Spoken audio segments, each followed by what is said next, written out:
Good evening, ladies and gentlemen. I'm Elaine from Elaine's Extreme Paranormal channel, and I'd like to welcome you back to another show. We have as our special guest tonight, we're featuring Kat Ward again, and tonight we'll be discussing false readings and the FLIR cam. Kat, how are you? Thanks for coming Hey, on. I'm good. Thank you so much for having me and for thinking I'm interesting enough to have on again. Oh, well, hey, why not? You're certainly interesting enough the first time. Well, thank you. You're most kind. Oh, well, hey, I try. So, I understand you have a new toy to play with. I do. Have you got it? Oh, nice. My FLIR. I don't even know if they call it an FLIR or if it's actually called a FLIR. I've never heard anyone refer to it Call before. it FLIR, just the way it's spelled. Is it? Okay. I probably should have looked that up first. Yeah, it's more fun just using it. Yeah. Before we start, if I may, I had some family members back home who said they wanted to watch the show. I don't know if they're going to watch live or if they're going to watch it later on, but salut tout le monde, je vous manque, je vous aime beaucoup, merci beaucoup. Okay, I'm done. Oh, that's nice. Well, I hope they can watch it live. I hope so too. Oh my goodness, now what was that? I thought that was you. No, it was just some kind of a weird sound. I don't know what caused that. No, I don't know. Sorry. Oh, I see Kitty Cat there's My ghost cat from last time that opened the door. opened the door. Very good. So yeah, false readings. This is something that seasoned investigators know or should know, but for the people who are just starting out or who want to start, it's just a kind of a little piece of advice of what to do. Know your equipment, what it can and cannot do. And when you get your readings, try and figure out. I'm at a loss for words here. Oh, I'm so sorry. She'll settle down in a second. He just wants to get it out. All the doors, but I guess not. I'm going to go on to the FLIR in a minute, but I just want to go over some of the other equipment first that could give false readings. Okay. The video recorder, I have it on a chain that I like to wear around my neck so I'm hands-free. You have to be careful what you're wearing, too. If you're outside and wearing a jacket, you're moving around, it's swooshing around, so you're going to hear the noise of the jacket or whatever piece of clothing that you're wearing. So you have to kind of be careful because sometimes you can pick up things on there, you know, the little... Well, it could be, oh, that said Uncle Roger or something, you know, when it was just brushing up against your shirt or your jacket or whatever. So you really, really have to be in tune with that. But my favorite toy, the FLIR, my para sister, Bee Brugge, her and her husband John, they have a team down in Ohio called World Paranormal Investigation. Hello, para sister. She was telling me about some of the false readings that you can get with the FLIR. So, of course, being the person that I am, that I'm really curious, I had to test it out around the house. I even had the kids and the husband around the house with, you know, because it kind of shoots like a gun, right? So they're going around the house trying to take temperature. So the first thing that I did was I put my hand on the wall. And actually, Hugo, if you can bring up the first picture, and we'll show, and I'll explain after what that would be. Okay. Oh, there we go. Now, is there a way to make that so it's where you are, so people can see it bigger? That'll work too. Can you make it bigger? I think people can see what that is. Now, anybody, let's say you have a team and you're walking through a hall and somebody happens to touch the wall and then another team member walks behind them with the FLIR and they're trying to take readings to see if they're going to find anything. And all of a sudden they see the handprint on the wall and they go, holy Hannah, it's got to be paranormal. Well, no, it was your team member that was ahead of you that touched the wall. Mm-hmm. And so that's why it's also important to know where all your team members are at once, and always try and separate everybody. So have one person at a different story or a different section of the building that you're investigating, just so you don't get false readings like this. And then Right. 2 minutes after I took this picture, Hugo, if you will, please, bring up number 2.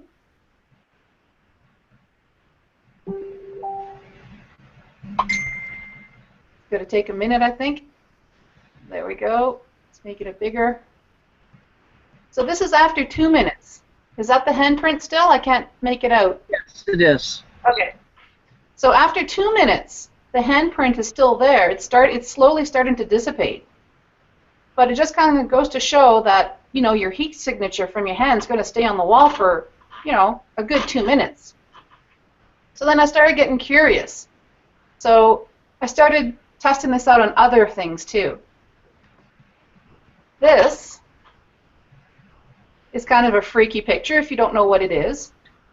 I have a black lab. I touched her back, and then I took a picture with the FLIR, and my handprint actually shows up on her back, which is kind of neat. That one didn't last nearly as long on her as it did on the wall. It started dissipating almost immediately. Yeah, of course, you're a living person touching another living being, and I guess that's probably, it would dissipate a lot quicker, whereas the wall's not alive. Now this one, I haven't quite studied it enough to really know why it's doing this. I got my son to stand outside my basement window, and because I wanted to see if it's going to penetrate the glass. My own little experiment. Well, I didn't pick him up at all. I got my reflection in the glass, and it almost looks like heat signatures that I'm picking up as well, but I don't know how that can be because it's a piece of cold glass. Why would it be picking up my heat signature? But that definitely is my reflection in the mirror. Not the mirror, the glass from Right. the FLIR. So again, if somebody's going through doing an investigation, you know, and all of a sudden they decide to take a picture of a window or a mirror or something, and they see that, they're going to think, "Holy Hannah!" You Yeah, know. because at first glance, to look at that, Kat, you would think, oh yeah, there's a ghost looking in that window. So, Well, let me tell you, I jumped when I had Yeah. my foot up, and I can see my son on the other side of the window. It's dark, but I can still kind of see him. So I'm looking in the FLIR because there's a little screen here that the battery's dead right now, so I can't show you. But there's this little screen here, and it shows you what you're seeing right there in the picture. And then you can choose to save or delete the picture. Obviously, in this case, I chose save. So when I looked in the little viewfinder here, I kind of went, "What is that?" And then I realized, "Oh, that's me." Kind of freaked me out at first, wondering what is that? Because I definitely knew it wasn't my son. So I'm standing there, kind of going like this, and it's like, okay, I can see in my FLIR imaging, that my hand's moving too. And I thought, okay, that's me, but I have no idea why that. Like I said, it looks like there's heat signatures, which yeah, it is interesting. not like I touched the Like glass. the area around it is blue, indicating cold. Yeah. So, Yeah. Very interesting. So, And what kind of batteries does that take, Kat? actually, there's no batteries. You just plug it in. There's a battery inside already. Oh, it's just a rechargeable that you keep recharging all the time? Okay. And it was kind of neat because when I opened up the box when I first got it, John Moore, that was on your show a couple of weeks ago, he said he was getting one for his team. I don't know if he got it yet. I was harassing him with some of the pictures that I got too, saying, "Look what my FLIR can do." Yeah. But when I first opened up the box, it has all these different attachments, and I thought, "What's this?" Like for the plug-in. And I looked at my husband. I'm like, I'm kind of confused. How do I charge my FLIR? Which one do I use? Well, it depends on which part of the world you're at as to what you're going to plug into the wall. You know what I mean? Right. So I thought that's Good to know. So But, you just yeah. plug it in long enough to charge, and then when you're ready to do an investigation, you unplug and away you go. Is that it? Yep. I don't know how long the battery actually lasts yet because I haven't actually gone on any investigations with it yet. I've just been playing around with it around the house. Yeah. Well, you just read my mind because I was just going to ask you how long a charge lasts on it. So. I'm thinking it might last quite a while because I haven't recharged it in a while. But when I turn it on, I don't know if it's just it turns off after it hasn't been I might have a little, oh, there, I have a little bit of juice there. Can you see the Oh screen? yes. Mm-hmm. So if I have my hand, can you see? I don't know if you guys can tell. I don't see it behind there. Oh, a very slight bit I could see. Yeah, Yes. kind of difficult to do it this way, but Yeah. yeah. So if I don't touch anything for a while, it automatically turns off. So I don't know if that means that the battery is going or if it's still fully charged. It looks like it's fully charged, but again, I have Maybe it's to just play a around battery with. saving technique. Eh? What's that? Maybe it's just a battery saving technique that's That's built what in. I'm thinking. Yeah. Um, yeah. Before I actually put it out, go on an investigation with it, I want to see what it can and can't do. You Oh, know, for new piece of kit. You gotta kind of know your equipment before you go out. sure. Excuse me. Have you tried it with plants or anything like that yet? Funny, because last night you asked me if it works on like Yeah. on a tree. So I went outside. It was still daylight, and I put my hand on the tree, and it actually my handprint was on the tree. For Pete's sake. So So it's how kind does of it show up on the tree itself? Like, say again. how does it show the tree itself? Um, Because it's alive, does it give us some kind of there is some coloration there, but it's not as because like I said, it's heat that it picks up, right? It has yes. different colors if it's cold or hot. Um, it's not as hot as my hand, obviously. Excuse me. But I really kind of paid attention more to my handprint than the actual what the tree looked like on the FLIR. Mm-hmm. But yeah, if ever I used to say that I wanted to get a camera that does this. Well, now I don't have to get it. The FLIR does what I wanted to do in the first place. So. Well, now I'm jealous because I wanted to get one for some time, but oh I'll well. tell One of you, these days. I picked mine up at Canadian Tire here in Canada. Oh my goodness, that's amazing. And I it's don't not a think our Canadian craft, Tire it's an carries actual anything like FLIR. that. Well, the lead investigator from the team that I was with in Ontario, Canadian Supernatural Research Society, that was Katie Turner, she messaged me and said, I don't know if your Canadian Tire has them here, but the FLIR's on sale. So, of course, I ran out to the store to see it, and they had one left, and I bought it. And then they had the big industrial that was a Mastercraft brand, and that was like $800, I think, and I'm like, no, but it's a Mastercraft, so I didn't think it was good. It was going to do exactly what I wanted to do. The FLIR, I'm more familiar with that brand. For sure. See that on ghost hunting equipment websites and stuff like that. So. Right. Yeah, that's great. I know our Canadian Tire here locally, it has some cameras, but Yeah. it doesn't have a great variety, and I've never seen anything, you know, like a FLIR or anything like that at our local store. I suppose you could order one in. You could probably bring it from another department. I got it in the, I think it was a hardware section. Oh, yeah. Yeah. Wonderful. Yeah. So it just goes to show that you don't have to get Canadian Tire where your dreams come true. In this case, yes. It's silly. Yeah, it just goes to show that you don't have to go to those ghost supply stores for your equipment, where I find sometimes they can charge you a ridiculous amount of money for something. Yes, because it's labeled.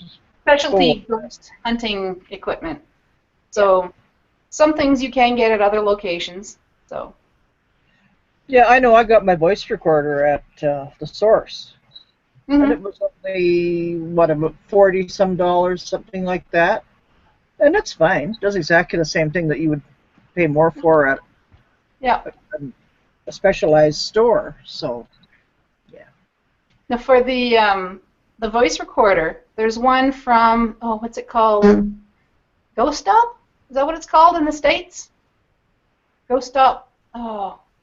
I can't remember what they're called. Hugo was just mentioning here Home Depot and Reno Depot. I don't know Reno Depot. But yeah, there's this site that I've ordered equipment from before, and when I was living in Ontario, the shipping and handling didn't seem to be that much. But now that I'm out west in Canada, I'm probably further away from where they're located in the States. They have this really neat gadget. It's a digital voice recorder, but you can wear it around your arm. So it's hands-free, obviously. Right. And I really, really wanted to order one. They were selling it for like $15, $20, something like that. So I thought, oh, great. But by the time that I factored in the exchange between the Canadian and US dollar and shipping and handling, that little $20 item was going to be $80 Canadian.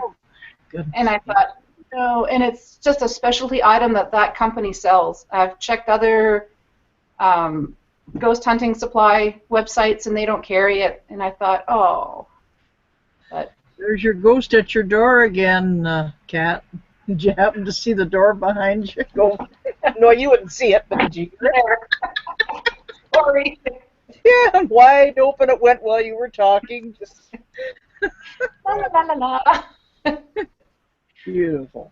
So yeah, it was pretty exciting when I saw those pictures on my FLIR, and then like our conversation that we had about false readings. It's really easy to if somebody doesn't question it, or if they don't know. Like I said, because of my friend B who told me about that, I thought, okay, I'm gonna have to go around the house now and put my handprint on everything. Yeah, for sure. Because I imagine it would certainly make your debugging process a lot easier if you have something like that to Definitely. work with to help you. Right. Yeah, it's like I said, say you have your team going through a house and you're going up the hall, and like I said before, you have to make sure that you know where all the team members are, and it's if you're a larger team, like say, I don't know, say you have 5 or 6 people on the team, split them up and make sure that they're not on the same level, or just you don't want people going through at the same time. You know what I mean? Because like I said, if somebody happens to touch the wall or touches a door or something, and then the person behind them goes with the FLIR, and they see that, their first instinct's going to be, oh, look at this. This is amazing. But if you happen to have your FLIR, let's say, on the wall, and then you don't see anything, and you're asking, can you touch the wall, and something appears and there's nobody around you, then you know it's a pretty good indicator that something's there. Right. But and most likely it's going to be red, as in heat, for a body, because if it's a soul that touches it, well, it would be, what, bluish, I would imagine, would it not? I don't know. I really want to find out. Yeah. Yeah, that would be so amazing if that would happen.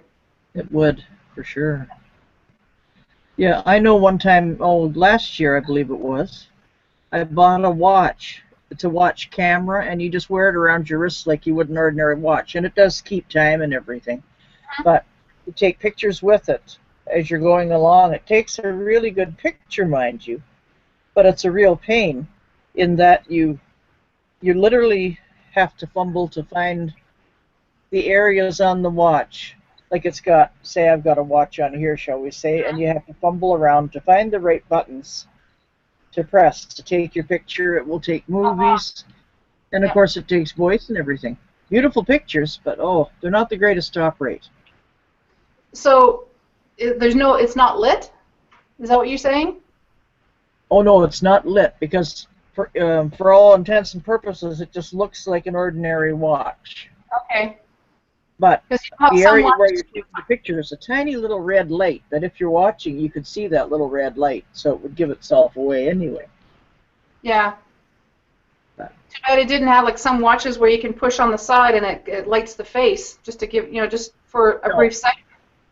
But then that might ruin your if somebody's taking a picture from someplace else and they see the glow off your wrist, they might say, hey, it creates an orb or something on the video or on the pictures that they're taking, so you can get a false reading. But then I think mainly people are tending to use that more as an incognito kind of a thing. They don't want people knowing that they're taking a picture, perhaps. Maybe that's why it doesn't have any lights on it. I don't know. But I bought it for paranormal purposes. It's not bad. But okay. Have you had any experience with something that could be construed as a false reading during your investigations? Oh, absolutely, yes. Before I answer that, I just wanted to answer Hugo's here. He says he needs to confirm, but he thinks there's an accessory that you can plug into your iPhone.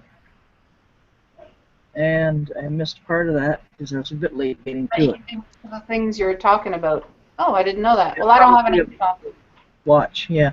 Okay, yeah, speaking of false readings, Hmm. definitely I've come across some too because, um, say the millimeter.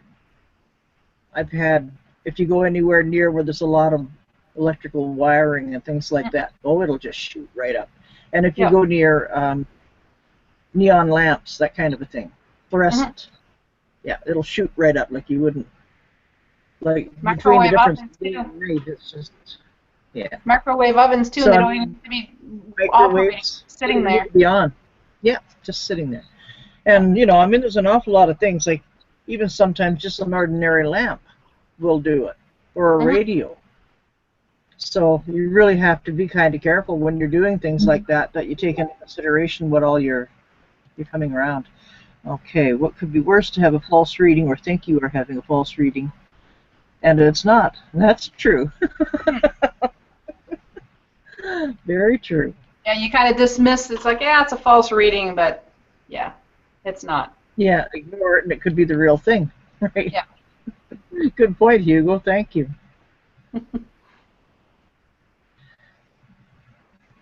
So, any other false readings that you have had with any other of your equipment or others that you have seen, Kat? It's been a while actually since I've gone on an actual investigation since I moved a year ago. Talk to the hand. Hugo. The hand. Um, Right. I'm trying to think back. Just can't. I think I mentioned at the last show that I was on about your EMF detector, and sometimes you don't know what's underneath like a concrete floor if you're in the basement or something, and you're getting a reading for whatever reason, and you think, Yes. oh, it could be paranormal. But then I'm really glad my dad had sent me one of those. It's a wire finder, and it tells me what's behind a wall or a floor. Right. And, So now this FLIR, if you were to take a picture, say, of the floor, would it give you a brief outline or a faint outline of, say, if there were pipes or wires or something under there? no, I don't think so because I've gone through the house here and I've, through looking, that would be more like an X-ray type thing. That would be cool though. It Those would be nice, could do yes. that. Yeah. I don't even know if anybody's watching and you know of anything that could kind of tell us what's behind a wall or a floor, email Elaine's paranormal channel and let us Mm-hmm. know. For sure. Yes, anyone that has any questions, if you're watching live, there is a little uh, area on the lower right that says send us a message, and you can also go to Elaine's Extreme Paranormal channel on Facebook and put your questions in there, and we can get them answered for you as well. Kat, am I going crazy, or is that a skull that I see behind you on that top shelf? That's Bob. It's a skull. If anyone's familiar with the Dresden Files, the book series, they'll know who Bob is. Oh, okay. You'll have to Google it. Yeah. It's not a real one, though. It's plastic. I couldn't resist that. I forgot it was there. I'm like, Well, it's funny because I didn't recall seeing it the first time you were on the show, and then I thought, oh, gee, am I seeing and things or what? we're moving things around in the basement and trying to. We've been here almost a year now, and the basement hasn't really been tackled yet. So we're just trying to get rooms set up, and that's not staying there. To be or not to be, that is the question. Should I hold the skull like this? Yeah, there you go. Oh, gee. Silly. So what other potential false readings have you encountered? Or can you think of? Well, actually, not a great deal. Another team that I was with, he used to, let's see, I'm forgetting what it was called, not the millimeter, but the K2. He would get some false ones with that. And sometimes he would purposely put the K2 towards other equipment just to see what it would do. Yeah, it was pretty amazing. And of course, cell phones, if you have cell phones active, with you on an investigation, quite often you'll get false readings too. And that for that reason, I don't take my cell phone in for an investigation. Mm. Some people use them to take pictures with while they're there. But I don't. It's just my own personal preference, I guess. Like Hugo is saying, many things could sound like paranormal, and it's just natural background sound. The team I was with in Ontario, we had gone to, we did an outdoor investigation, and I really don't like outdoor investigations, just because it's hard to have a controlled setting, because it was a forest that we're, you know, on a road, and there's forest on either side of the road, and you don't know what's, because we had acorns and rocks and stuff thrown at us, and you just don't know if there's anybody hiding out there just trying to mess with you, you know. But I have to admit that the part where it sounded like somebody was running across the road back and forth and there's nobody there that we're seeing, that was like, okay, that was kind of strange. This was a reputedly haunted area that you were checking out, was it? Yeah, it was over at Buck Hill. I don't know if you've heard of it. Yes. Yeah. I'd love to see Buck Hill. You should go. Take a little drive. Yeah. It's a few hours away from you, I think. Mentioning Buck Hill, and I think, if I'm not mistaken, I think John's planning on going back sometime this year. And if he is, yes, I would love to go with him. Probably Marie would too, I can well imagine. Yeah. I was just going to say something and totally I lost it. Oh, all that happens. And then after the show is finished, that's when you'll think of it, most likely. Yeah. But one thing I should... I remember I'm sorry. When we first moved to the Ottawa Valley a few years ago, and a friend of my husband's said, talked about Buck Hill. And I said, tell me about it. And he told me.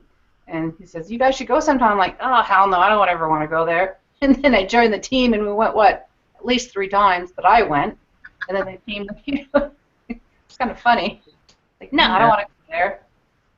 Hugo has a note to the group. You have to know your environment. Definitely, and yes. Yes, that's very true.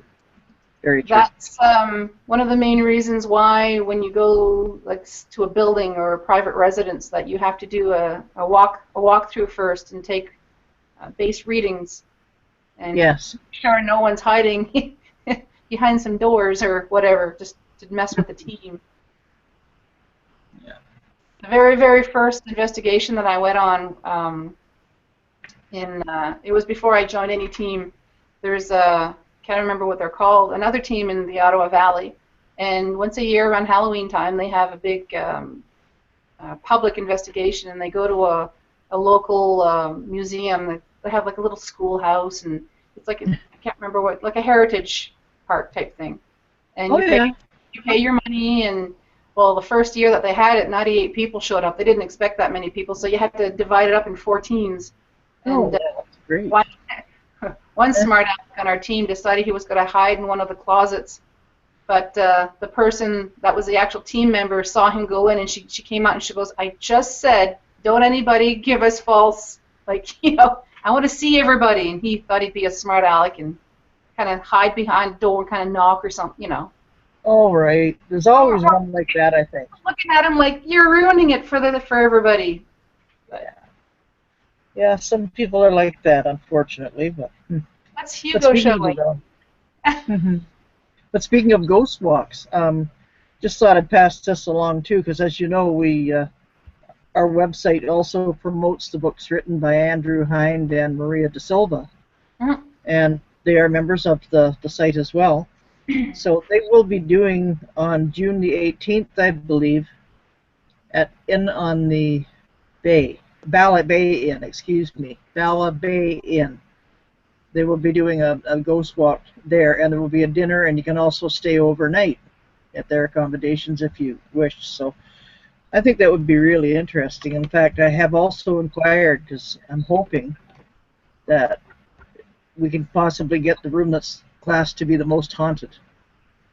Because definitely take our equipment. And so yeah, if anyone that is listening wants more information on that, contact the Bala Bay Inn, and no doubt Andrew and Maria will be posting something more about this upcoming year too. And their adventures that they have are really interesting. I know Maria and I went to the one they had at the Heritage Village in Huntsville last year, and it was really quite interesting. And they're an interesting pair of people to listen to, for sure. Okay, sorry for the interruption, but I just wanted to give them that plug. No, the Heritage Village. I was trying to remember the investigation that I went on to the park or something, but it's the Heritage Village. Yeah, a lot of them I think are probably just called Heritage Village, but this is in Huntsville in particular. Thank you, Hugo's wife. My wife says it sounds very interesting. Yeah. Oh yeah, very good. So yeah, anybody who's interested in starting up investigating, or if you're just new, and I'm new myself. I've only been investigating for a couple of years. I'm a baby compared to people like you, and John Moore's been doing it for 20 plus years, and countless other people out there. But yeah, everybody has to start somewhere. Let's face it. So you know. But I've always been the type of person that questions everything. So even though I have evidence right in front of me, I'm still going to question to say, okay, is it a false reading, or am I actually getting something? Well, actually, that's good, because so many people just, as you said earlier, automatically assume, hey, it's paranormal, that's all there is to it, and they don't have any other proof or solid evidence. So yes, if you question what you're finding, that's a good thing. Yeah, like I've had people next to me outside during investigations, because if you're doing an outdoor investigation, you can't control people just showing up, right? No, that's for sure. There were other people around, and it was kind of windy, and this one woman's like, oh, it's got to be a ghost over there, and I'm like, no, it's the wind. But she was already, she was on edge. and I'm just kind of looking at her going, no, it's just the wind, honey. Yes, you get some that are die-hard skeptic and they won't believe anything, and then you'll get others, good grief. If a leaf moves on a tree, a ghost did it. You know? Yeah. Well, like I said before, I'm a huge, huge skeptic, but I'm also a believer. But oh, there's a FLIR for iPhone. Ooh. Apparently. A FLIR for the iPhone. It would be if it was good on the phone as the actual FLIR. I have an Android. I'm gonna have to see if there's an app for that, and see if it does the same thing as the FLIR. Yes, I have an Android too, and yet I don't find. Sorry. Go ahead. I can't see it being as good as the actual FLIR because the phone is. It wouldn't have everything in there that you want it to do. No, you wouldn't think so. Like if you want to find an app for a Geiger counter on your phone, well, it's not going to be as accurate as an actual Geiger counter because it's not built for that. No, absolutely not. Oh, apparently there is one for Android. Okay, well that's good to know though. Very good to know. So you might not have to spend hundreds of dollars on a FLIR. You might be able to just get the app for your phone. Yeah, I suppose. But to be honest with you, I would really rather have the actual camera, because I also know that the cell phones do give off false readings, and if you're using a cell phone to take pictures, well, I don't know. It's kind of hard to say whether I could really trust that much or not. Because if you can get EMF readings off your cell phone, if you're trying to use your cell phone as a piece of equipment on an investigation, you know what I'm trying to get at? Right. It's going to interfere in it. Or you can borrow it from me. Yeah, come on down and get the FLIR. You can borrow it anytime. Yeah, I'll start walking right now. Road trip. Yeah, it'd be a road trip, all right. I'll need new shoes by the time I get there. We'll get Freelance Paranormal and Paranormal Heart, and we'll have a big party. Yeah, there you are. I don't know. Forget the tea. I think at that time, by the time I got there, I'd probably need a couple of doubles. A vodka or something. I'll supply the rum. Well, see, rum, I got to be careful. I can only drink white rum, and even then only in coffee. I can't say rum. I'll say spirits. Yeah, spirits. Yeah, that's what you call the person that works in the liquor store. If you ask them where something is, they're a spirit guide. Yeah. Boom. Yeah, isn't that something? Somebody posted that on Facebook one time, and I forget exactly who it was that posted it, but I roared laughing when I saw it. So I haven't forgotten that. So, as far as pulse readings go, do you have any other info that you'd like to No, share? I'm still toying around with the equipment here. I still haven't got a team put together since we moved here. I'm just kind of slowly getting into that. So I'm still trying to Yes, work out my. you really know people. Say It's again? kind of, I say yes, until you get to really know people, it's kind of hard, I guess, Hmm. to determine who you would like to have in on a team and if they're willing to work along with you, that kind of a thing. Yep. And it's hard to find someone who might be dedicated. Because there's so many people out there that think it's the cool thing to do right now because there's so many TV shows. Oh, exactly. It's the in thing right now, it seems, with a lot of people, just like the CB was years Mm-hmm. ago. It is a cool thing to do, but don't do it just because there's a gazillion shows on it. Yeah, for sure. I work for that name. And here Hugo was mentioning somebody whose name begins with a Z and ends with a K. Yeah, I'm not going there. Three guesses. Next thing you know, we'll get sued or something.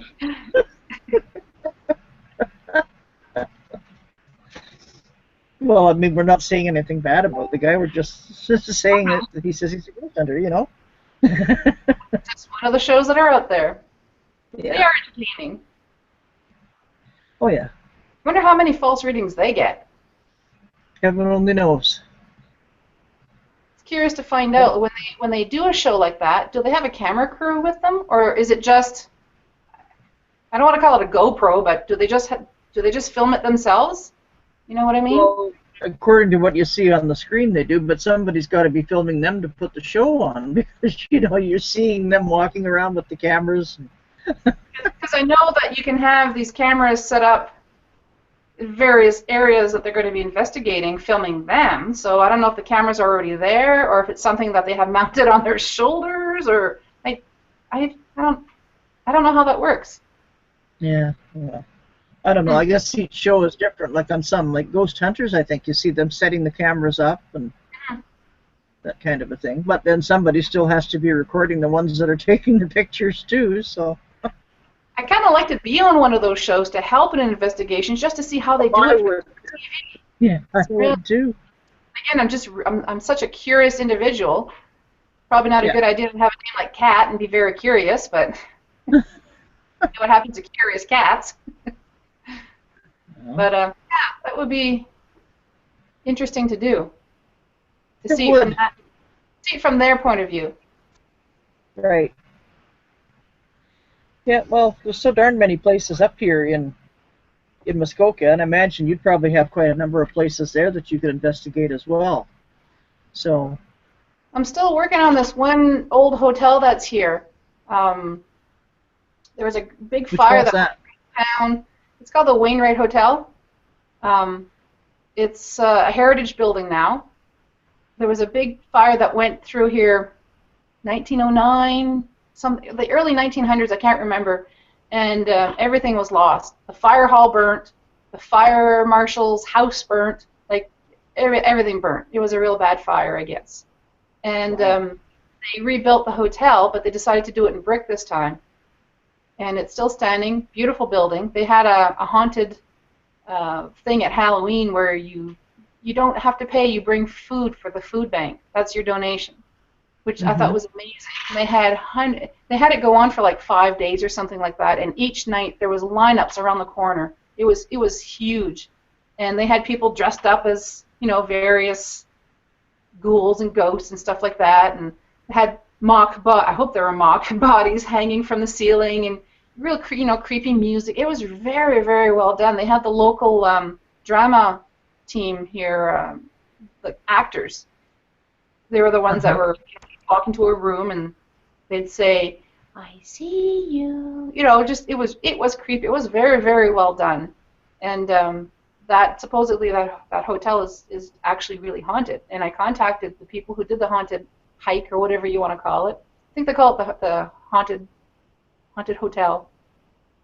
And I Mm-hmm. contacted them, told them what I did and if I could get in there. And she says, well, that would be really interesting to have you in. But they said they had to contact the foundation that actually owns the building. And I've contacted her a couple other times and I haven't heard anything yet. But she says, yeah, I've actually heard things while we were just a couple people here in the hotel. I'm like, oh, I really want to get in there, but haven't heard anything yet. That would be Yeah, really interesting.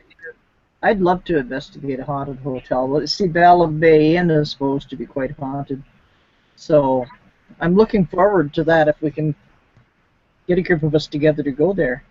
Hmm. So, however, time will tell. Oh, they have to have someone with them. I take it that's regarding the TV show. I think So so. they have some film crew with them. Hmm. I'd really like to Yeah, know. but then of course, I suppose, I mean, they have to have the TV crew to film the show, to put on TV, and all that fun stuff. Because you see shows like, what's that show? Survivor Man. Are you familiar with that show? Oh yes. Apparently he's there by himself. There's nobody with him. But it's just all the different camera angles, and I don't know. I'd really like to see how they do that. Yeah, so would I. I still say there's somebody taking pictures of him while he's walking around. I do too, but who knows? Yeah. I I mean, don't have much more to say about false readings, unless you do. no, I don't really. I mean, like I say, I haven't really come across too many false readings, but then, like you, I think just being careful and watching what we get, kind of a thing, is very important. Hmm. And certainly does cut down an awful lot on false readings, so that's good. Yep. Know your environment, where everybody is, know what your equipment can do. Hmm. Don't jump the gun when you think you have evidence. Kind of analyze it and trying to figure Right. out why am I getting this potential evidence. Hmm. I see Hugo's saying here he would love to investigate the Parliament building. That would be good too. That would be. Hmm. I would also love to go through Alcatraz. Oh yeah, yeah. See what kind of readings I could get there. I have to say one place that I would absolutely love to go. If ever I win the lottery, I want to go. And actually, the castle's up for sale right now. Is well, they call it Dracula's Castle, Vlad the Impaler's castle. I guess it's up for sale. Oh wow. But they say it's very, very haunted. I would absolutely love to go there. And I'd love to go over to the England and check out various castles and Tower and for Mhm. sure. And oh gosh. What is the name of that hall? over in the UK. You're so lucky. Think of me on your next investigation. Yeah. Hampton Court. That's what I was trying to think of. Oh, don't I would go. really love to investigate there. That's where Anne Boleyn Oh lived yes, yes. after they kicked Cardinal Wolsey out, and she got Hampton Court. And apparently she hunts there, as well as Blickling Hall, as well as the Tower, different places. So Yeah, isn't no, I'm thinking of something else. I was getting oh, Anne Boleyn. Yeah, I was getting her mixed up with a place in the United States. Oh, I can't think of it. Anyways, yeah, that would be really really interesting to go to. it would, yeah. And Hugo was just saying something there about they had a Discovery Channel special on one night about an investigation that they did at Alcatraz, and they couldn't stay the entire night. Seems I to me I'd guess they heard got about so that. creeped out that they had to leave. Hmm? Seems to me I heard something about that. Hmm. Yeah, Yeah, that would really be interesting. But see, if you go with a large group too, as you say, you get an awful lot of contamination, and Hmm. that's going to give you false readings. Yeah, the And yet larger you the group, certainly the don't more want to go alone to a place like that either. yeah, yeah. Some people investigate by themselves because they really don't have any other teams. But to me, you should at least have two people. Oh, for sure. Yeah. Not only for safety purposes, but also, it's like, oh, did I really hear that? And the other person can say, no, I didn't, or yeah, I heard that too. you know. Yeah, one can corroborate whether or not they heard whatever. Sure. Oh, pyramids in Mexico. I never even thought of that. Mm-hmm. Hmm. I don't really have a thought on that. That would be neat. Well, I know Marie and I are planning to go back to Dyer Memorial in Huntsville again this year. Hmm. Stonehenge, I see. Yes, that That Hugo sounds was like mentioning. I wanted I to would go love to to investigate there Stonehenge. too. Yeah, yeah. All these places I would absolutely love to go to. Mm-hmm. And there's a lot of interesting Blasted not being places. a millionaire. What's that? Blasted not being a millionaire. Yes, that doesn't help, does it? Excuse me. Yeah, that would be interesting. What kind of energy would you read there? Stonehenge and pyramids of Mexico and all these places. Spirit energy. What's that? Spirit energy. Of course, the thing is, too, that the rocks there would probably contain a certain amount of energy as well. Yeah. I mean, there are certain types of rocks that hold energy, and like quartz and different things like that. Hmm. That would be very interesting to go. So, hmm so next week we're also having a special guest, and I'm quite sure you know her, Ah, Patricia yes. LeBlanc. Yep. Cousin Patricia Leblanc. Yep. Yeah. I'm looking forward to that. Yep. Um, what's this recipe for? Oh, rum, hot toddy. I guess he's talking about rum and hot milk and. Easy on the milk and honey. Yeah.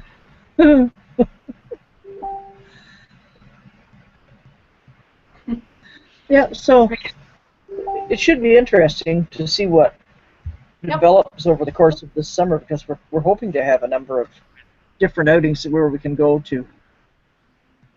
Looking Uh, forward to hearing about it.